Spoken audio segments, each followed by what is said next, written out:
is in die naam van die Here, wat die hemel en die aarde geskape het. Genade en vrede vir julle van hom wat is en wat was en wat kom, en van die 7 geeste wat voor sy troon is, en van Jesus Christus, die getroue getuie, die eersgeborene uit die dode, en die owerste oor die konings van die aarde. Amen. Geliefde broer en suster, kom ons sing saam. Psalm 23, vers 1, 2 en vers 3.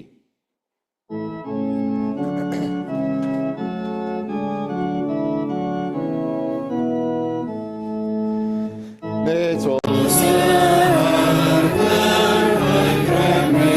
skape en alom neerlê en die veld van watergroen met sagte hande lei langs stille waters langs die shore en hy ook aan my gedoen. Siel en lei my swakkes vrede en vaste swaar van sy geregtighede.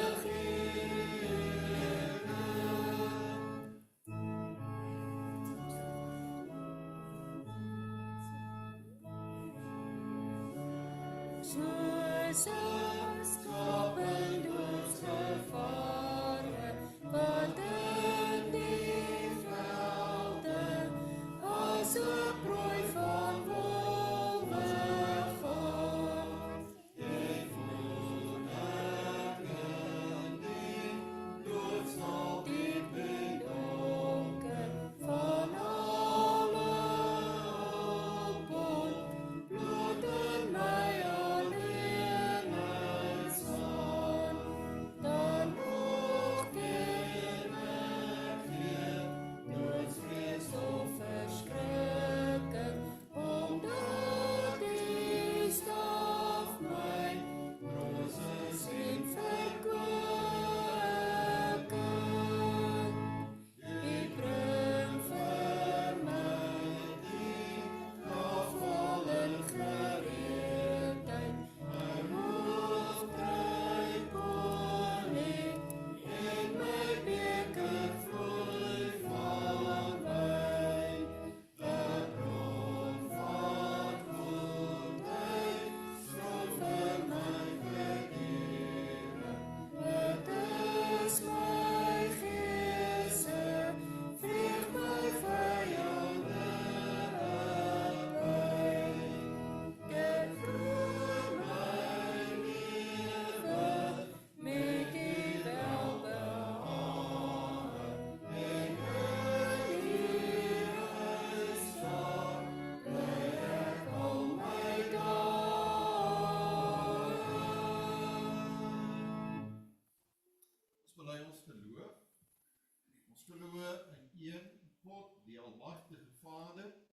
Die skepper van die hemel en aarde, van alle sigbare en onsigbare dinge, en in een Here Jesus Christus, die enige gebore Seun van God, voor al die eeue uit die Vader gebore.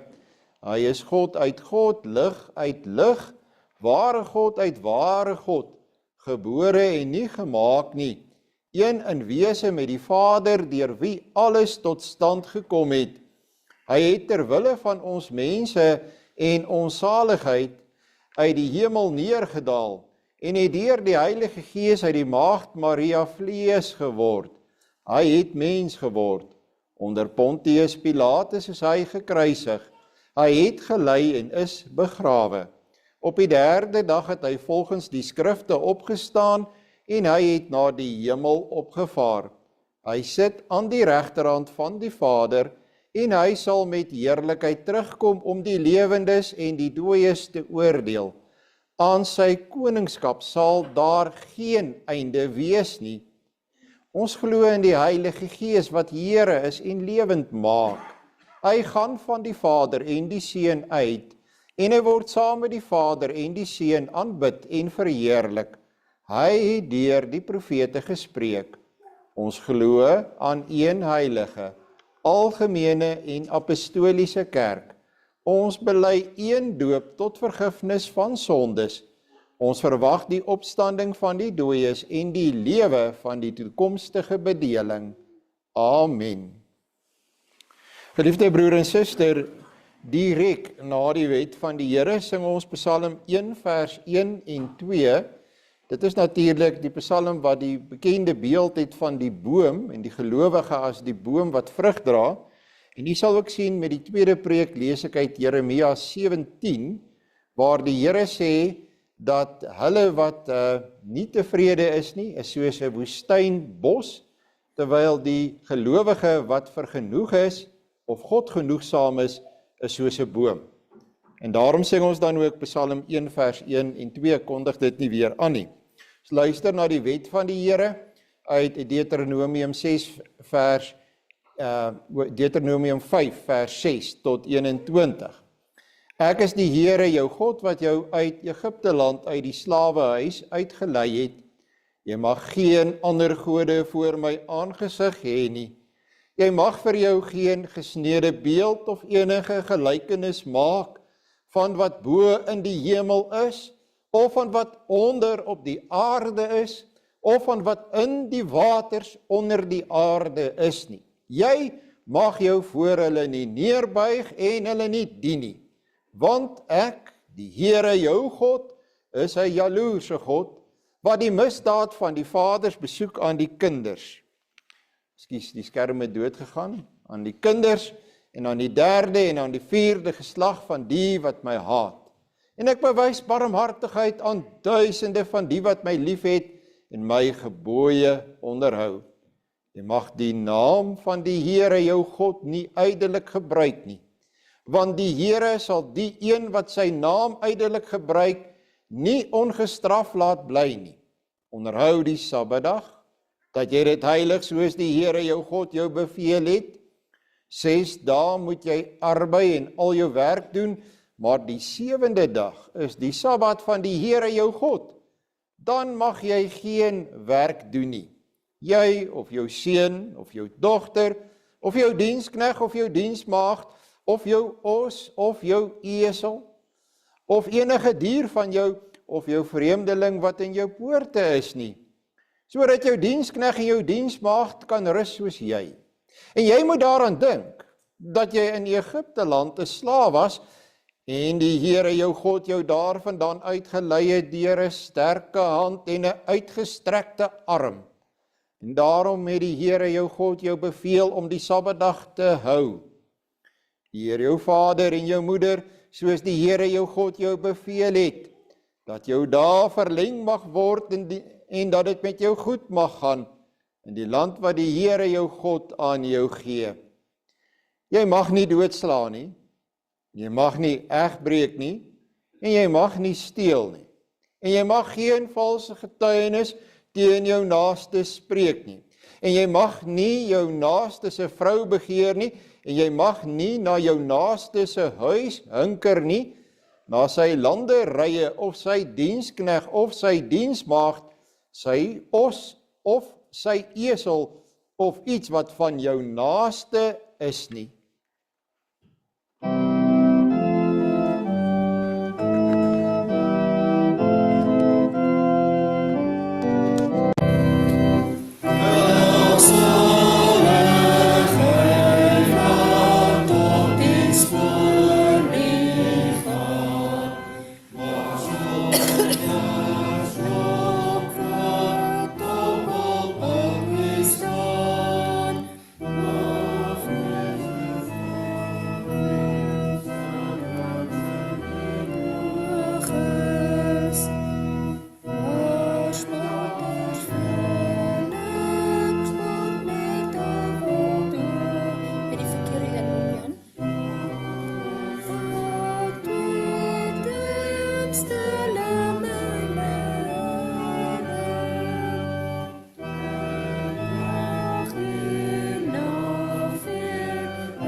Vader, almagtige God en skepper van die heelal, ons nader u troon vandag met harte vol lof en aanbidding.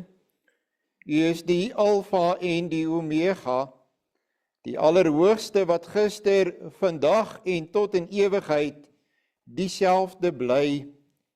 Geen krag of heerlikheid kan met u sin vergelyk word nie. Dankie vir u oneindige genade, u troue liefde en die voorreg om as u kinders voor u te mag buig. Here, ons bid vandag spesifiek vir die bediening van die heilige woord binne ons eie gemeente en van ons gemeente af na die wêreld toe. Open ons as gemeente se hart en verstand om die waarheid helder te hoor en te verstaan wanneer dit aan ons verkondig word. Skenk aan ons prediker die wysheid en vrymoedigheid om u boodskap suiwer oor te dra en gee dat u woord kragtig sal werk in elkeen wat hier aansluit. Mag die prediking ons geloof versterk, ons vertroos waar daar hartseer is en ons as liggaam van Christus saam bind in die waarheid.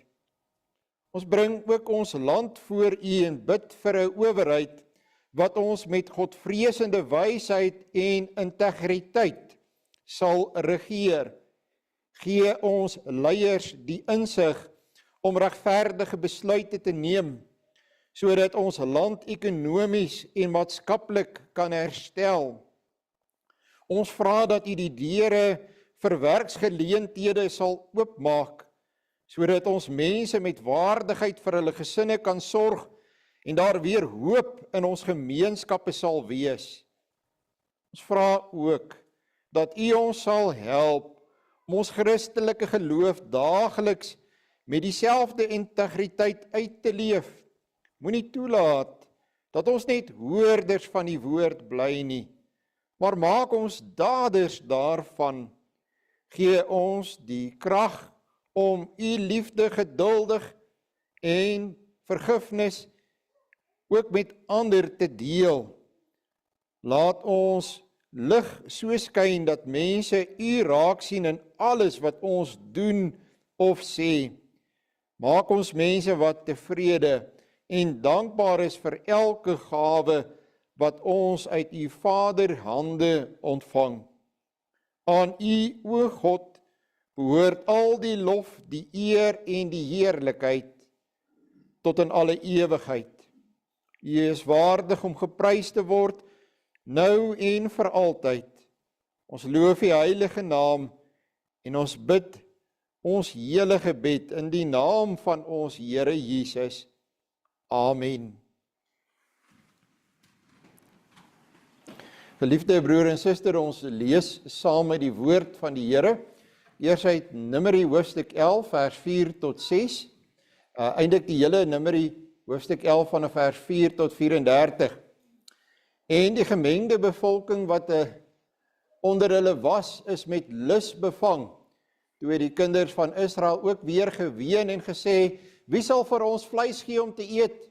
Ons dink aan die visse wat ons in Egipte verniet kon eet, aan die komkommers en die waterlemoene en die prei en die eie en die knoffel. Maar nou is ons siel dor, daar is glad niks nie, net die manna is voor ons oë. Die manna was soos koljandersaad en dit het gelyk na balsemgom. Die volk het rondgeloop en dit versamel en in handmele gemaal of in vysels gestamp. En hulle het dit in potte gekook en daarvan roosterkoeke gemaak. En die smaak daarvan was soos die smaak van oliekoeke. Ekskuus. En as die dou snags op die laar val, het die manna ook daarop geval. Toe het Moses die volk volgens hulle geslagte elkeen by die deur van sy tent hoor ween, en die toorn van die Here het grootliks ontvlam. Ook was dit verkeerd in die oë van Moses, en Moses sê aan die Here, waarom het u knegt kwaad aangedoen, en waarom het ek geen genade in die oë gevind nie, dat u die las van hierdie hele volk op my lê? Het ek hierdie hele volk dan ontvang, Of het ek hulle gebaar, dat u vir my sê, dra hulle aan jou bors, soos 'n oppasser die suigeling dra na die land wat u aan hulle vaders met 'n eed beloof het. Waarvandaan moet ek vleis kry om al hierdie volk te gee? Want hulle ween by my en sê, gee vir ons vleis dat ons kan eet. Ek alleen kan hierdie hele volk nie dra nie, want dit is vir my te swaar. En as u so met my wil handel, slaan my dan maar liewer dood as ek genade in die oë gevind het en laat ek my ongeluk nie aansien nie. Toe sê die Here aan Moses, bring vir my 70 manne uit die oudstes van Israel bymekaar van wie jy weet, dat hulle oudstes van die volk en sy opsigters is, en bring hulle by die tent van samekoms, dat hulle daar by jou kan staan. Dan sal ek neerdal, en daar met jou spreek, en van die gees wat op jou is, sal ek afsonder en op hulle lê, en hulle sal jou help in die las van die volk, om die las van die volk te dra, sodat jy dit nie alleen hoef te dra nie. En aan die hele volk moet jy sê, heilig julle teen môre, dan sal julle vleis eet. Want julle het voor die ore van die Here geween en gesê, wie sal vir ons vleis gee om te eet? Want dit was vir ons goed in Egipte. Daarom sal die Here vir julle vleis gee, ja, julle sal eet. Julle sal nie 1 dag of 2 dae eet nie, of 5 dae of 10 dae of 20 dae nie. 'n hele maand lank, totdat dit uit julle neus uitkom, julle daarvan walg, omdat julle die Here wat in julle midde is verwerp en voor sy aangesig gehuil en gesê het, waarom het ons tog uit Egipte uitgetrek? Toe sê Moses, 600.000 te voet is die volk onder wie ek verkeer, en u het gesê, ek sal aan hulle vleis gee, en hulle sal 'n hele maand lank eet. Sal daar vir hulle kleinvee en beeste geslag word, sodat daar vir hulle genoeg sal wees? Ons sal al die visse van die see vir hulle versamel word, sodat daar vir hulle genoeg is. Maar die Here sê vir Moses, sou die hand van die Here te kort wees? Nou sal jy sien of my woord vir jou uitkom of nie. Toe het Moses uitgegaan en die woorde van die Here aan die volk te kenne gegee, en hy het 70 manne uit die oudstes van die volk bymekaar laat kom en hulle rondom die tent laat staan.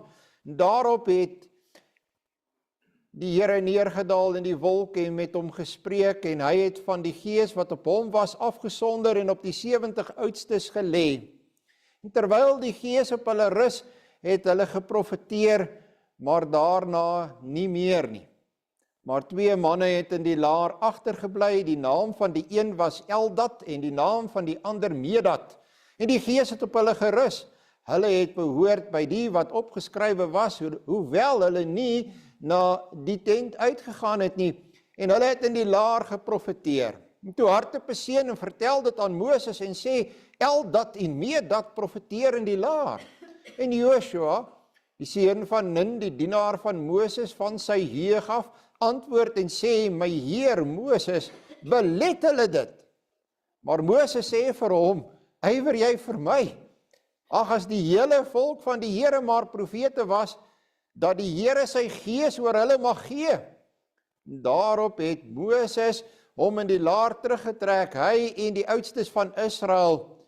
Toe het 'n wind wat van die Here kom uitgevaar, en kwartels van die see af oorgedrywe en op die laar gestrooi, omtrent 'n dagreis hier en omtrent 'n dagreis daar, rondom die laar, en hulle was omtrent 2 el bokant die grond. Toe het die volk opgestaan daar die hele dag en die hele nag en die hele volgende dag en die kwartels versamel. Hy wat die minste gehad het, het 10 homer versamel. En hulle het dit oral vir hulle uitgesprei rondom die laar.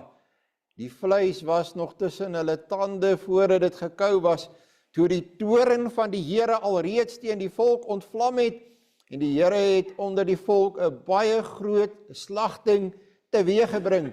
En daarom het hulle die plek genoem Kibrot Hattaava, want daar het hulle die volk begrawe wat so begeerig was. Dan lees ons ook saam, broer en suster, uit Filippense 4 vers 10 tot 23. En dit gaan ook by die volgende preek, maar ek lees dit net een keer. Ek het my grootliks verbly in die Here, skryf die apostel Paulus, as net weer raak, dat julle nou eintlik weer opgeleef het om aan my belange te dink, waaraan julle ook gedink het, maar julle het die geleentheid nie gehad nie. Nie dat ek dit uit gebrek sê nie, want ek het geleer om vergenoeg te wees met die omstandighede waarin ek is. Ek weet om verneder te word, ek weet ook om oorvloed te hê, in elke opsig en in alle dinge is ek onderrig, om versadig te word, sowel as om honger te ly, om oorvloed te hê, sowel as om gebrek te ly. Ek is tot alles in staat deur Christus wat my krag gee. Nogtans het julle goed gedoen toe julle deel gehad het in my verdrukking. En julle mense weet ook dat in die begin van die evangelie, toe ek van Macedonië af vertrek het, geen gemeente deel gehad het in my rekening van uitgawe en inkomste nie, behalwe julle. Want ook in Thessalonika het julle vir my behoefte meer as eenmaal iets gestuur. Nie dat ek die gawe soek nie, maar ek soek die vrug wat oorvloedig word. Skerm moet terugspring, asseblief. Ekskuus tog, nou moet ek net weer dit lees. Want ook in Thessalonika het julle vir my behoefte meer as eenmaal iets gestuur. Nie dat ek die gawe soek nie, maar ek soek die vrug wat oorvloedig word op julle rekening. Maar ek het alles ontvang en het oorvloed. Ek het dit volop nou dat ek van Epaphroditus ontvang het, wat deur julle gestuur is, 'n lieflike geur, 'n welgevallige offer, welbehaaglik by God. En my God sal elke behoefte van julle vervul na die rykdom van sy heerlikheid deur Christus Jesus. Aan onsse God en Vader, die heerlikheid tot in alle ewigheid. Amen. Groet elke heilige in Christus Jesus, die broers wat saam met my is, groet julle, al die heiliges en veral die wat aan die keiserlike huis behoort, groet julle. Die genade van ons Here Jesus Christus sy met julle almal. Amen. Kan maar aanblaai. Dink julle blaai nou terug. Daar is hy. Geliefde broer en suster, daar het u die tema om te leer wat ware vergenoegdheid is teenoor die murmurerende natuur van die mens. Nou vergenoegdheid beteken tevredenheid. En julle sal ook hoor dat ek skep 'n woord. Vergenoegdheid is ook om Gods vergenoeg te wees. God is vir jou genoeg. Dit is die tevredenheid wat vergenoegdheid is. As jy gaan kyk na hierdie wêreld, is daar 'n koors in hierdie wêreld. Daardie koors in hierdie wêreld is, wil ek beskryf as gevolg van 'n kroniese siekte, en die kroniese siekte werk so, dit is die koors van nog meer. Jy is nie genoeg nie, wat jy het is nie genoeg nie. Jy moet die volgende produk hê, jy moet die nuutste hê, jy moet iets anders hê, jy kan nie tevrede wees met wat jy nou het nie. As jy net op daardie vakansie kan gaan, as jy net na daardie land toe kan reis, dan sal jy uitgerus wees en dan sal jy vervuld wees. Maar genoeg is nie genoeg nie. Dit is hoe die media alles aan ons voorhou in die tyd waarin ons lewe. Die mens se hart, broer en suster, moet u weet, is soos die see. Jy kan in die see altyd ingooi en die see sal nooit vol word nie. Die mens se hart is soos die dode ryk, dis soos die graf. Jy kan altyd in die graf ingooi en die graf sal nooit vol word nie. Hy is nooit versadig nie. Dan kyk 'n bietjie na Spreuke 27 vers 20. Die mens se hart is soos 'n bodemlose put. Al die besittings, die status wat jy daarin gooi, al die geleerdheid, alles, broer en suster, is nie genoeg nie. Nog steeds sê mense vir hulle self, as ek dit gehad het, net dit was, as dit nie gebeur het nie, dan sou ek tevrede gewees het. U ken dit. En dan kom die Bybel met 'n radikale ander boodskap, en daardie boodskap sê, jy kan vergenoeg wees, God genoegsaam wees, in God tevrede wees. En dit is nie 'n sielkundige triek nie. Die Vader, die Seun en die Heilige Gees kan my en jou volmaak en kan ons lewens werklik volmaak. Die Bybel sê, God is genoeg. Niemand en niks anders sal ooit genoeg wees nie. Kom ons kyk 'n bietjie na die Ou Testament. Die woestyn van onvergenoegdheid. Nou, ons het daardie lang hoofstuk gelees uit Numeri hoofstuk 11. En nou moet u vir agtergrond onthou wie is hierdie mense van wie ons daar lees in Numeri hoofstuk 11.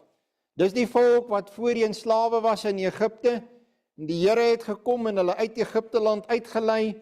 Hulle is deur die Rooi See met die water wat hulle omring het en hulle het veilig daardeur gegaan. Hulle het daagliks belewe hoe dat die Here vir hulle gesorg het in 'n wêreld waar daar niks is om te eet nie. Het die Here vir hulle gegee manna. Manna was daar die korrelrige kos wat hulle opgetel het, iets soos koriandersaad. Hulle het dit bymekaar gemaak, hulle het dit fyn gestamp of gemaal en hulle het vir hulle brode daarvan gebak en dit het gesmaak iets soos oliekoeke.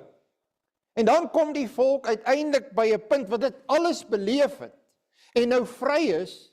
Vir die eerste keer in honderde jare is hierdie mense vry en hulle sit voor hulle tente en daar is die gezoem van die bye.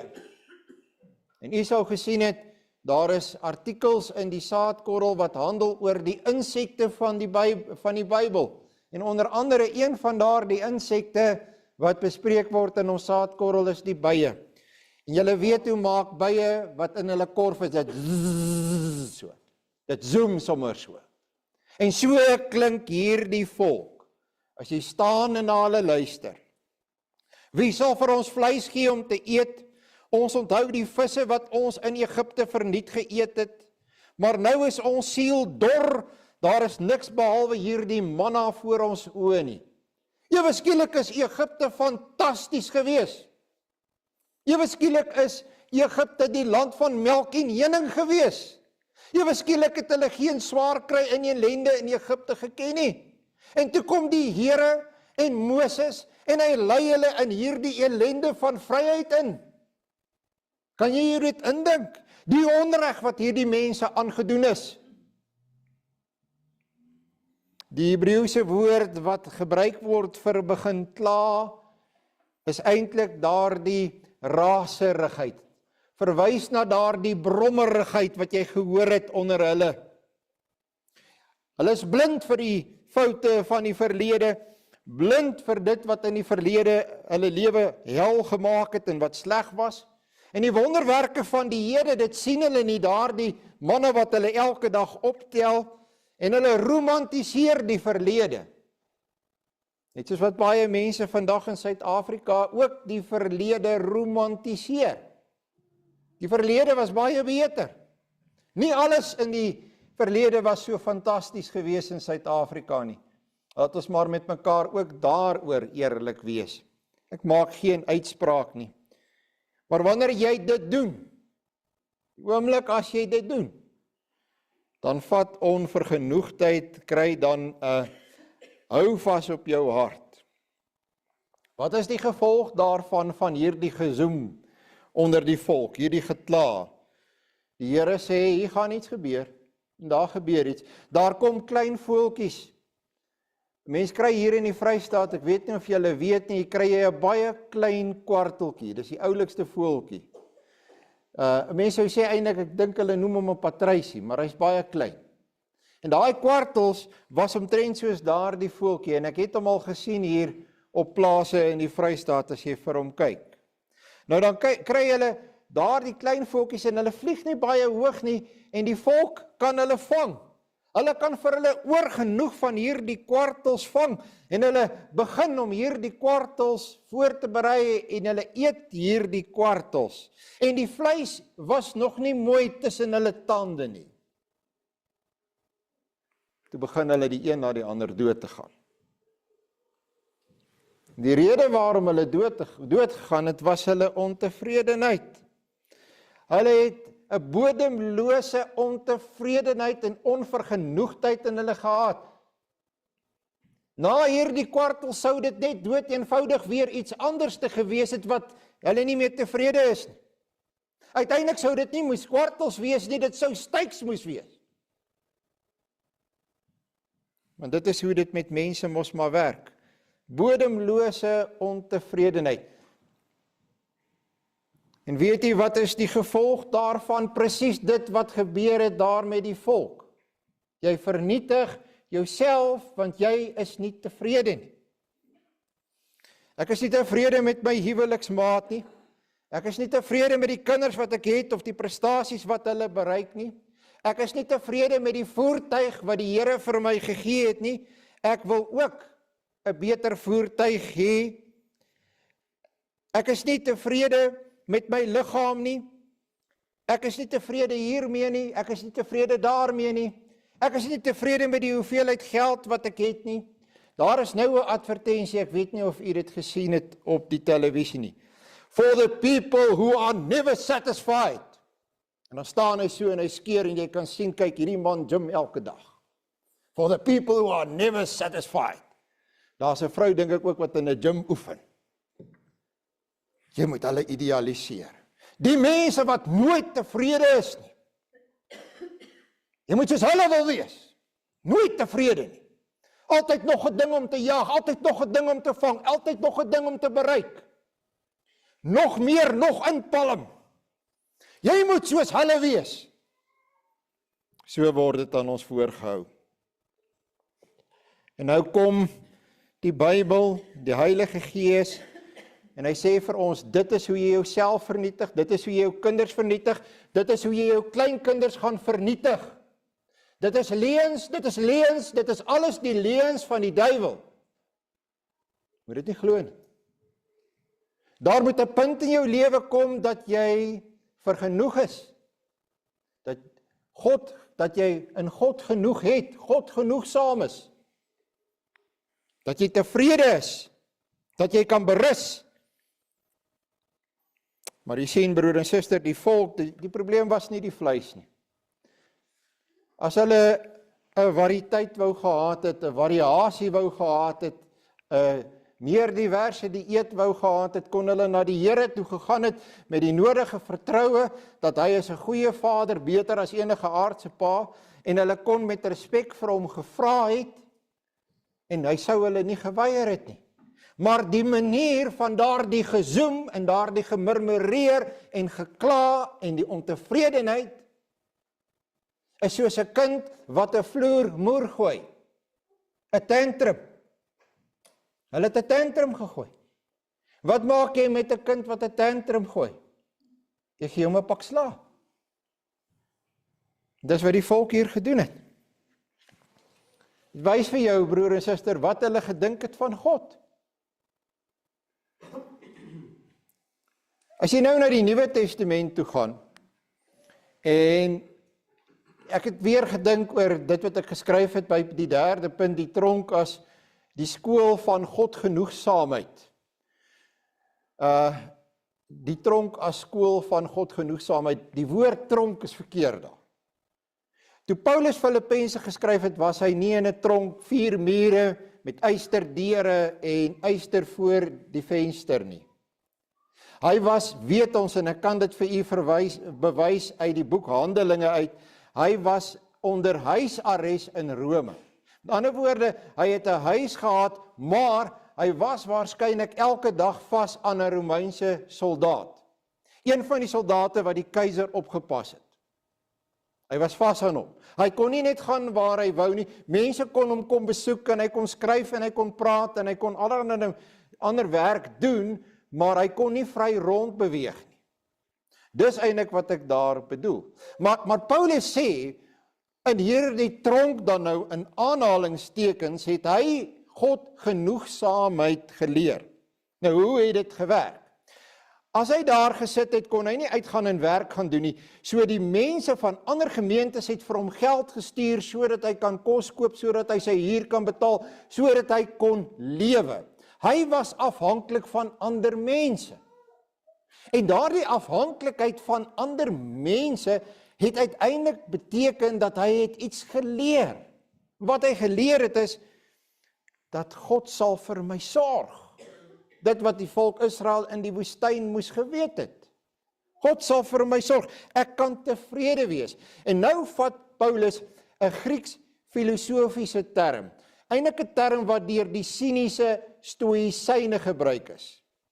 En daai woord is autarkes. En daardie woord beteken om self genoegsaam te wees. Nie vergenoeg te wees nie, nie God genoegsaam te wees nie, maar om self genoegsaam te wees. Ek is 'n yster. Ek is so hard soos 'n klip. Niks raak my nie. Ek is mens in myself. Graniet. Niks raak my nie. En Paulus vat daai woord, autarkes, en hy gaan doop dit in die evangelie. En nou word dit nie meer hierdie idee van I'm invincible nie, I'm Superman nie. En dit word, ek is God genoegsaam. Ek kan in God tevrede wees. In God het ek alles. In ander woorde, ek kan dit los. Ek kan tevrede, ek kan sê, ek het genoeg. Ek is tevrede. Ek hoef nie nog iets te jaag nie, daar is nie nog iets wat ek moet vang nie. Nie self genoegsaam nie, maar in God het ek alles. En dit is die geheim, sê Paulus, let mooi daarop, hy sê wat hy moes leer. Hy het geleer wat dit beteken om vergenoeg te wees. Die sleutel is dus God. En ek is besig weer met artikels wat handel oor die drie eenheid en ek wil werklik vir u vra dat u besin en dink oor die drie eenheid van God. Hy is 'n soewereine Vader. Dit beteken, die Here Jesus sê, as jy wil uitkom by God genoegsaamheid, vergenoegdheid, tevredenheid, gaan dink 'n bietjie oor die Vader. Oor alles wat hy in jou lewe beheer en bestuur en wat hy in jou lewe laat gebeur, hoe hy jou lewe laat verloop. En as ek vir u, ek sou dit vir die kinders baie mooi kon gewys het, amper met iets soos 'n inkleerboek. En op die eerste bladsy van daardie inkleerboek sou ek 'n mossie gesit het. Matteus hoofstuk 6. En op die tweede bladsy sou ek 'n blom gesit het, 'n lelie van die veld. En op die derde bladsy sou ek die gras van die veld geteken het. Want wat die Here Jesus sê, is hy sê, gaan kyk na hierdie goed. Kyk na hierdie goed in die skepping, kyk na die mossie, kyk na die blom, kyk na die gras van die veld. Wie sorg vir hulle? Jou Vader. My Vader. Dan kan jy mos kom, ek gaan doen huisbesoek by mense in ons gemeente en een van daardie mense in daardie huis is vir my 'n voorbeeld van iemand wat tevrede is. En ek lees onder andere Psalm 23. Die Here is my herder. Niks sal my ontbreek nie. Dis 'n gebroke mens. 'n Stikkende mens. Baie stikkender as enige iemand anderste in hierdie kerkgebou vandag. Letterlik stikkend. En altyd tevrede. God genoegsaam. God is vir my genoeg. Niks sal my ontbreek nie. Hoe is dit moontlik? Ek wat so gebroke mens is in my verhouding met God. Wel, die antwoord is, God het die verhouding tussen my en hom reggemaak deur sy seun. Deurdat hy sy seun na hierdie wêreld toe gestuur het, en hy is nie die manna wat die volk daar opgetel het in die woestyn nie, daardie korrelrige kossie wat hulle gemaal het en wat hulle brood gebak het nie, van nie. Hy sê, ek is die brood van die lewe. Hy sê, as jy my eet en jy eet my elke dag, dan uiteindelik kom jy by daai punt dat jy het 'n gevoel van tevredenheid. Jy is nie net versadig nie, maar jy is 'n versadigheid in terme van tevredenheid. Ek is genoeg vir jou. Ek is die brood, ek is die lewende brood wat uit die hemel neergedaal het. Die Heilige Gees leer my elke dag om hierdie dinge raak te sien, om te sien wat daar nou in my lewe is en nie wat nie in my lewe is. Die Heilige Gees herinner my elke dag aan die Here Jesus, herinner my aan God wat vir my sorg en hy maak my oë daarvoor oop en hy verander die natuur van ontevredenheid en van murmurering, daardie gekla, daardie gezoem, vat hy van my af weg. As mense vir my vra hoe gaan dit, dan kan ek sê al is ek stikkend en siek of sukkel ek, dan kan ek sê regtig ek kan sê die Here is vir my goed en ek is tevrede. Mag u ook God genoegsaam wees. Mag God vir u meer as genoeg wees in u lewe. Amen. Kom ons sing saam. Psalm 131 vers 1, 2 en vers 3.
Jeremia 17 vers 5 tot 8 lees ek vir u broer en suster.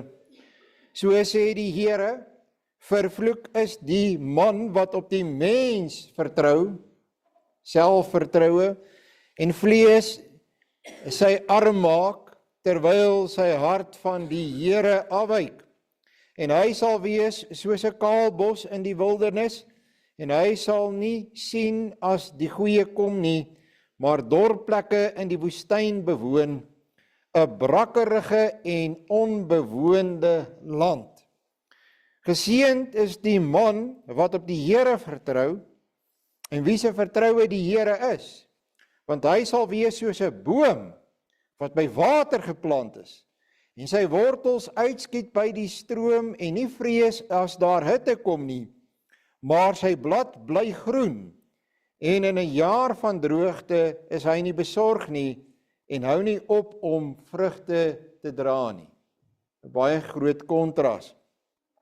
En dan lees ek ook, en dit is nie daar nie, ek het eers later besluit om ook hierdie gedeelte vir u te lees, uit 1 Timoteus hoofstuk 6, vanaf vers 3, en u kan dit weer gaan lees vanmiddag. As iemand iets anders leer en nie instem met die gesonde woorde van ons Here Jesus Christus en met die leer wat volgens die godsaligheid is nie, die is verwaand en verstaan niks nie, maar het 'n sieklike sug na twisvrae en woordestryd, waarin ontstaan afguns, twis, lasteringe en bose agterdog, nuttelose stryery van mense wat verdorwe in hulle verstand en van die waarheid beroof is, en dink dat die godsaligheid winsgewend is, onttrek jou aan sulke mense. En luister nou baie mooi, wat skryf Paulus? In 1 Timoteus 6, vers 6. Maar die godsaligheid, saam met vergenoegdheid, is 'n groot wins. Want ons het niks in die wêreld ingebring nie. Dit is duidelik dat ons ook niks daaruit kan wegdra nie. Maar as ons voedsel en klere het, moet ons daarmee vergenoeg wees.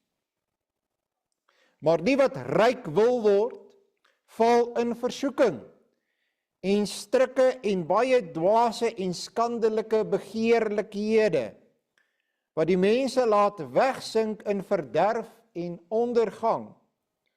Want die geldgierigheid is 'n wortel van alle ewels, en omdat sommige dit begeer, het hulle afgedwaal van die geloof en hulle self met baie smarte deurboor. En dan 'n bietjie verder skryf Paulus weer oor hierdie selfde dryf om jouself ryk te maak. Skryf hy weer daaroor en hy sê in vers 17, beveel die rykes in die teenwoordige wêreld om nie hoogmoedig te wees nie en ook nie hulle hoop te stel op die onsekerhede van die rykdom nie, maar op die lewende God wat ons alles ryklik verleen om te geniet. Nie op jou rykdom vertrou nie, vertrou op God. Dat hulle goed moet doen en ryk wees in goeie werke, vrygewigheid en mededeelsaamheid. En vir hulle 'n skat weglê, 'n goeie fondament vir die toekoms, sodat hulle die ewige lewe kan verwerf. Geliefde broer en suster, ek het aanvanklik net na 1 Timoteus 6 verwys in my inleiding, en later dan het die Heilige Gees my oortuig dat ek dit tog vir u moet ook lees. Slegte dinge gebeur met goeie mense. Slegte dinge gebeur ook met goeie Christen mense. Ons gaan koop vleis by 'n baie groot slaghuis, wat ook vriende van ons is. Die huur is 220.000 rand 'n maand vir die gebou. Dis 'n groot besigheid. Daai besigheid het bestaan vir meer as 20 jaar. Op pad na die deur toe, sien ek maar hier staan hy. En daar's 'n kennisgewing teen die deur. En hy roep my. En ons begin gesels. 220.000 rand sy huur per maand was net te veel. Hy's 2 maande agter, hulle die deure kom sluit. Voorraad en toerusting is binnekant toegesluit. Dis die einde van die besigheid, na meer as 20 jaar. En hy het net probeer om 'n lewe te maak.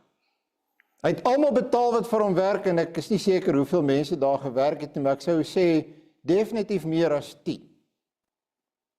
Hy het hulle almal betaal, maar hy weet nie, en hy sê vir my, hy is 70 jaar oud, hy weet nie wat hy nou gaan doen nie, hy weet nie eers hoe hy die agterstallige huur gaan betaal nie, maar die man staan en hy praat van die Here, en hy vra net een ding, want ek vra vir hom, wat kan ek vir jou doen? En hy sê vir my, bid vir my, bid vir my. Hy sê, en hy's in die Presbyteriaanse kerk, hy's eintlik Duits, en hy sê, my medegelowiges was gister hier en hulle het vir my gebid, maar jy kan sien die man is tevrede. En ek dink by myself, maar dis skokkend. Hierdie is 'n baie ou bekende besigheid, dit het so skielik en geëindig, dit het ons hele week ons harte eintlik aangegryp. Paulus skryf vir Timoteus oor mense wat ryk wou word. Daar was mense, gelowiges, wat hulle bes probeer het om soveel as moontlik geld te maak. En dan sê Paulus, jy moet hulle waarsku, want hulle is besig om te verval, hulle het skandelike begeerlikhede, Hulle is besig om weg te sink in die graf. Daai graf wat ek net nou van gepraat het, wat jy nooit versadig kry nie. Dit is soos om goed in die see in te gooi, jy gaan hom nie versadig kry nie. Hulle motiewe is verkeerd, hulle word gedryf deur die verkeerde dinge in die lewe. Hulle wil ryk word. Baie dwaase en skandelike begeerlikhede, sê Paulus. Hy sê, weet hierdie mense dan nie, dat hulle het met niks in hierdie wêreld ingekom nie? En hulle sal ook met absoluut niks uit hierdie wêreld uitgaan nie? Jy kan niks saamvat nie. Iets het verkeerd geloop. Hulle was ingestel op selfgewin, selfgenoegsaamheid, daardie woord autarkies, wat die stoïsyne gebruik het, as jy's 'n man van yster, wat vir jouself lewe. Toe sê Paulus, nee, pas op vir dit. Jy moet vergenoeg wees, God genoegsaam wees. Dis iets heeltemal anders. En dis wat ek daar gesien het, by hierdie gelowige, wat eintlik in 'n baie moeilike posisie is. Ek weet nie eers vanoggend hoe dit met hulle gaan nie. Moenie deur die wêreld meegesleer word nie. Moenie dink die volgende nuwer model is beter nie. Moenie dink jy moet altyd meer hê nie. Moenie dink dat dit is nooit genoeg nie. Pas op vir daardie skandelike begeerlikhede. Dit lei tot jaloesie en twis en wantroue. Jy gaan jouself baie hartseer op die hals haal. Jy dink, en ek gebruik daar die beeld aan die begin, jy dink jy is op vaste grond, maar dit is eintlik alles dryfsand onder jou voete. Jy dink dat die sekerheid van daardie polisse, die stewige bankrekening, die goeie besigheid, alles wat jy beplan het, alles wat jy in plek het, jou slim kop. Jy dink dit is vas onder jou voete en jy voel dit so nou en dan en dit voel so stewig. Die Bybel kom en die Here sê vir ons, as dit nie God is onder jou voete nie, wat jou dra en jou regop hou nie, in hierdie lewe nie, het jy niks onder jou nie. Dis dryfsand. En die dag as jy dit agterkom en jy begin insak, is dit klaar te laat, want dit is hoe dit werk met dryfsand. Hoe meer jy spartel, hoe dieper sak jy in. Onthou julle vir Achan. Achan is in Josua hoofstuk 7. Achan moes voor die tyd vreeslik lief gewees het vir mooi goed en geld en goud en silwer en alles wat mooi is. En hulle neem Jerigo in en die Here sê, julle los alles net daar. Julle vat niks nie, want ek tref die stad met die baanvloek. En Achan dink, maar 'n mens kan nie so mors met hierdie goed nie, mooi goed. En hy vat van dit. Hulle het Achan gevat, sy vrou, sy kinders, alles wat hy gehad het, hulle het hulle doodgegooi met klippe. Dit was die bevel van die Here. Want Achan was nie tevrede nie. Onthou julle vir Gehasie.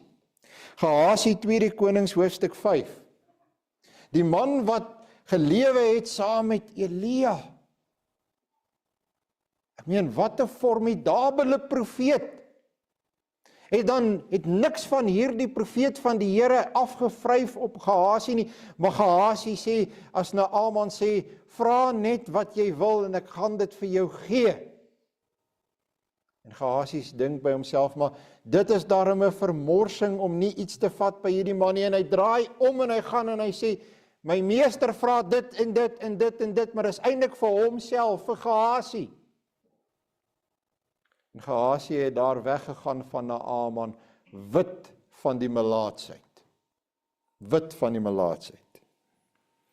Jy sien, broer en suster, ons moet leer dat ons moet prakties wees. En dis waaroor hierdie tweede preek gaan. Dit gaan eintlik oor die praktiese gedeelte van om tevrede te wees. Om regtig vir jouself te gaan uitwerk in jou daaglikse lewe.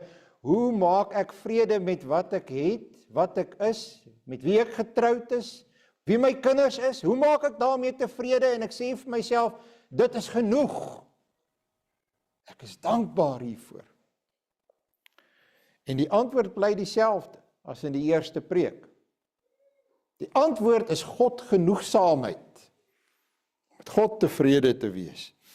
Die Bybel sê vir ons in Jeremia, hoofstuk 17 sê die Here, jy moet besluit wat jy is. Ek weet die kinders ken nie eintlik hier by ons, ek wil amper sê, jy kan nie sê dat die Karoo is 'n woestyn nie, alhoewel ek dink hulle sê dis 'n semi-woestyn. Maar die Karoo het nog baie. As jy gaan kyk na daardie woestyn in Palestina of in die nabye ooste, ek het so rukkie terug in die Saadkorrel artikel gehad oor bome. En dan wat daar as deurgaan as 'n boom in die woestyn, lyk meer soos 'n bos, 'n bossie. Net 'n groter bos, is tipe van 'n struik. En die Here sê, mense wat op hulle self wil vertrou, op hulle eie arm, op hulle eie krag, wat self genoegsaam wil wees, wat dink hulle moet alles self bereik, wat inkoop op hierdie idee van, ek is nooit genoeg nie, ek moenie tevrede wees met hierdie nie, ek moet altyd beter, ek moet altyd meer. Kyk 'n bietjie na daai gedeelte in Jeremia 17. Beide word getref deur die droogte. Beide. En die een is 'n woestynboompie, 'n woestynbossie, 'n woestynstruikie. Daar's niks aan nie, hy lyk verlep en treurig. En die gelowige, wat God genoegsaam is, wat in God tevrede is die boom, en daar is ook droogte. Luister mooi wat Jeremia sê. Hy sê daar is ook droogte, maar wat is die verskil? Daai boom is groen en lewendig, en daar is vrugte aan hierdie boom. Wat is die verskil? Sy wortels. Sy wortels gaan af diep in die grond tot by die water. En daarom lyk hy so. So wat is hierdie water waarna hierdie wortels van die gelowige boom afreik, wat so 'n verskil maak? En daardie antwoord, broer en suster, kry ons uiteindelik in die Nuwe Testament as Paulus by die punt kom, en ek het dit nou nie weer gelees nie, in Filippense 4 vers 13, die mees misbruikte vers in die Bybel. Ek sien mense tatoeëer hom op hulle lywe. En as ek vir hulle vra wat dit beteken, kyk, dan kan jy nie glo wat hulle sê nie. En dan moet ek altyd vir hulle sê, maar dit is glad nie wat die vers beteken nie. Ek is tot alles in staat deur Christus wat my krag gee. So Paulus het gesê, ek is tevrede, ek is self, ek is tevrede, ek is in God vergenoeg. Ek is nie tevrede op grond van wie ek Paulus is nie, ek het in God vergenoegdheid gekry. En dan kom hy en hy sê net daarna, ek is tot alles in staat deur Christus wat my krag gee. Christus gee my die krag. In Christus het ek wat ek nodig het. In Christus het ek vrede met my Vader, weet ek my Vader sal vir my sorg. Maar jy moet Christus kry. Jy moet Christus aanneem. Die Here Jesus vertel 'n gelykenis in Matteus 13 vers 44 sê hy, dat daar is 'n skat in 'n saailand. Dis 'n koninkryksgelykenis. Jy kom op die skat af in die saailand, maar dit is nie jou grond nie. Nou gaan jy en jy wil daai skat joune maak. Dit gaan daaroor die gedagte van maak dit joune. Dan gaan jy verkoop alles wat jy het en jy bekom daardie land sodat jy die skat joune kan maak.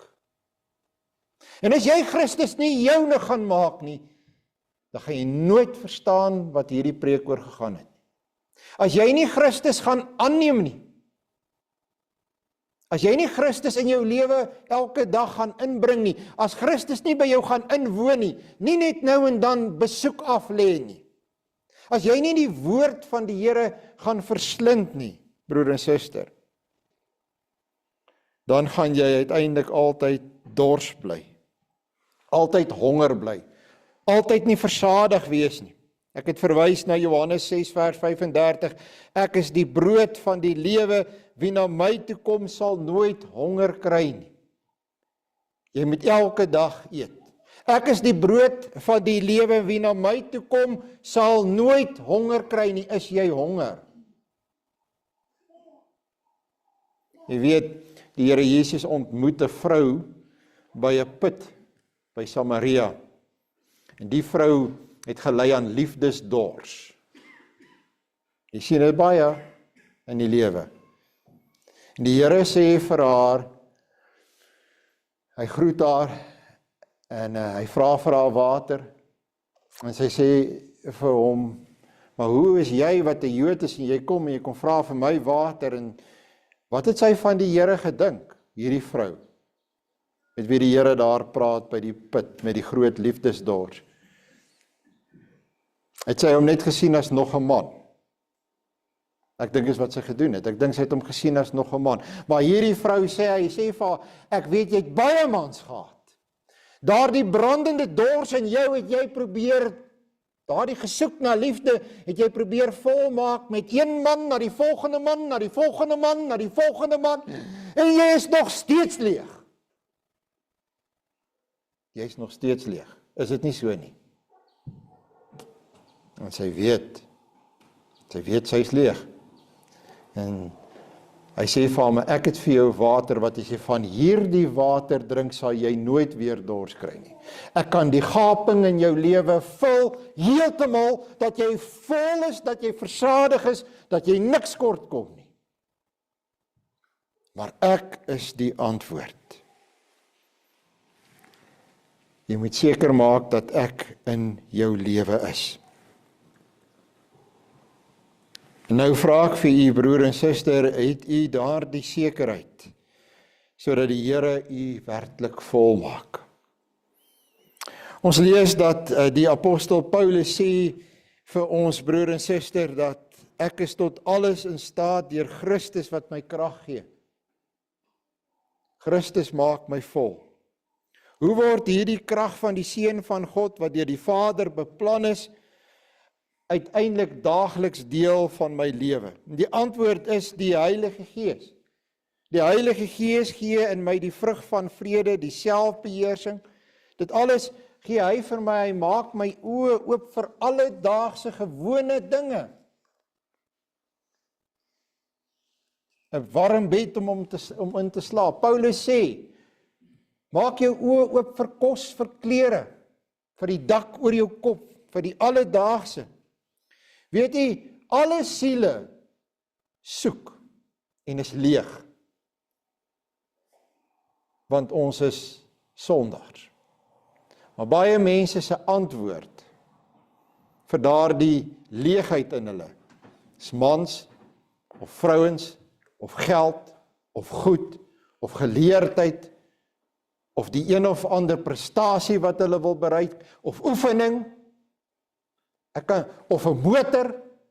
Hulle probeer dit wat leeg is en stikkend is in hulle lewe, probeer hulle volmaak en regmaak. Hulle dink hulle moet dit self doen. En hulle kry dit nie by mekaar nie, hulle kry dit nooit aan mekaar gesit nie. En daai dors wat hulle hier op aarde het, word 'n ewige dors.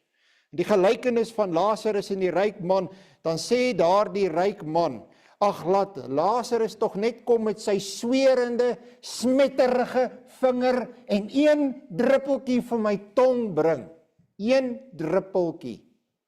Want ek het 'n verskriklike, hittige dors. En Lazarus het dit nie. Maar die ryk man het dit. Hoekom? Die ryk man het dan alles gehad. Lekker kos, mooi klere, 'n weelderige huis. Die ryk man het alles gehad. Maar hy het nie God gehad nie. Paulus skryf in Filippense 4 vers 6 tot 7, en hier kom die praktiese gedeelte, en dit is baie kort. Wees oor niks besorg nie, en die vrede van God wat alle verstand te bowe gaan, sal julle harte en julle sinne in Christus Jesus bewaar. Ek lees weer, wees oor niks besorg nie, moet oor niks bekommerd wees nie, en die vrede van God, om tevrede te wees in God, wat alle verstand te bowe gaan, sal julle harte en julle sinne bewaar. En daai woord bewaar is 'n woord wat gebruik is vir 'n klomp soldate, Romeinse soldate, 'n garnisoen. En jy kan sien, daar is ons aan die einde van die preek. En daardie garnisoensoldate staan en hulle pas die stad op, hulle pas die poort op. In ander woorde, hierdie tevredenheid, hierdie Godgenoegsaamheid uiteindelik bring jou by 'n punt dat jy sê, ek is nie deel van hierdie gejaag nie, ek neem nie daaraan deel nie. Dit is vir my klank van die wêreld waarna ek nie luister nie, ek steur my nie daarna nie. En wie bewaar my daar? Die Heilige Gees bewaar my. Dat ek nie op hierdie pad gaan en nie inkoop op hierdie leuen van, ek kan nie tevrede wees nie, ek is nie genoeg nie, daar is nog iets wat ek moet bereik. Dit maak dat jy 'n mens is wat uiteindelik saam met Paulus en Silas in die tronk kan sit in Filippi. Onthou jy verlede week Handelinge 16. Meen het jy regtig daaroor gedink? Hier sit hulle, rustikkend geslaan, in die binneste deel van die gevangenis, koud, en hulle voete is in die blok, en hier moet hulle in daardie omstandighede, en hulle sit en hulle sing, Halleluja! Want hoekom? Hoe kan hulle so vergenoeg en tevrede wees? Want hulle het in God vrede. Hulle weet wie is Jesus Christus, hulle het hom aangeneem as redder en verlosser, hulle weet hulle het vrede met hulle Vader. Die Heilige Gees werk dit in hulle harte. Ken jy dit? Ek sluit af baie prakties, broer en suster. Baie mense sê jy gaan so deur die lewe met 'n ballende vuis. Nou julle sal nou nie sien vandag nie, maar as die vel so styf trek oor my kneukels, nee, dan is dit sommer so wit hier oor my kneukels. Nee, jy wys vir die wêreld jou vuis. Maar 'n vuis is 'n toehand. Jy kan niks ontvang nie. Maar as jy jou hand oopmaak, dan ontvang jy van die Here af. Dan gaan die wortels diep af in die grond tot by die lewende water. Dan weet jy, ek lewe van dit wat God in hierdie hand sit. En God het ek alles wat ek nodig het. Ek kan tevrede wees. Nie 'n ballende vuis nie, maar 'n oop hand. Ek deel van myself, ek deel met ander mense. Ek is bereid om liefde te gee, en dan kan ek ook liefde ontvang. Ek is nie net altyd ontevrede, klaand, morrend en murmurerend nie. En 'n oop hand is 'n hand wat gee. As jou hand altyd toe is dit 'n vuis. Jy kan nie ontvang van God nie, en jy kan nie gee nie. Verander jou gesindheid. Stop hiermee, en leef eerder so. Dis tog baie eenvoudig. Dis wat die boodskap van die Bybel is. Amen. Kom ons dank saam.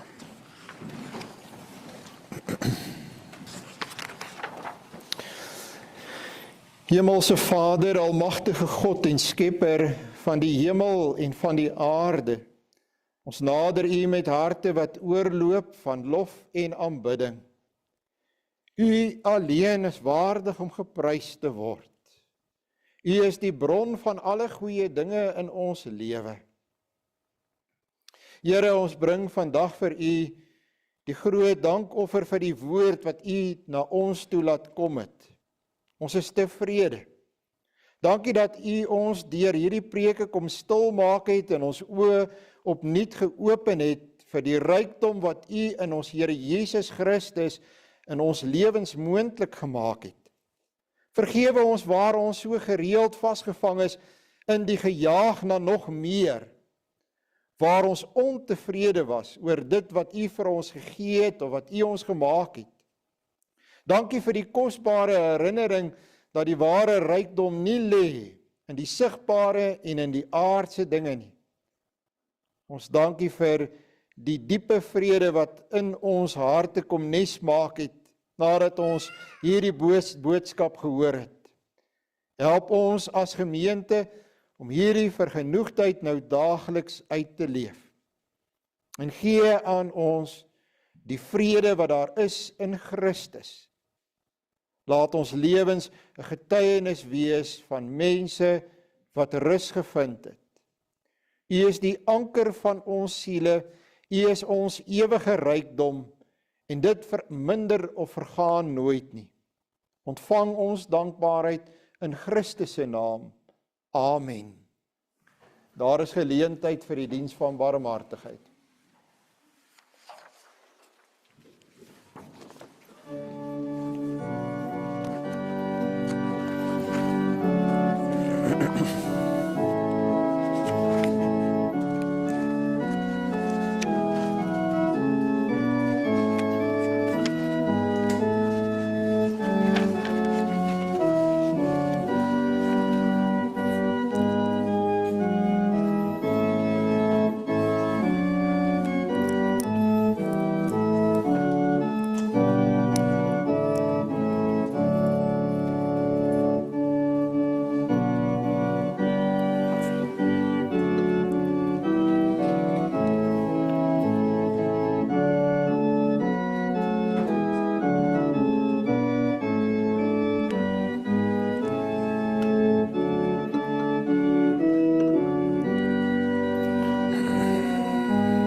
Ons gaan afsluit, broer en suster, met Psalm 62, vers 1 en vers 4.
En julle beskerm, die Here sal tot julle redding verskyn en julle genadig wees. Die Here sal julle gebede verhoor en aan julle vrede gee. Amen.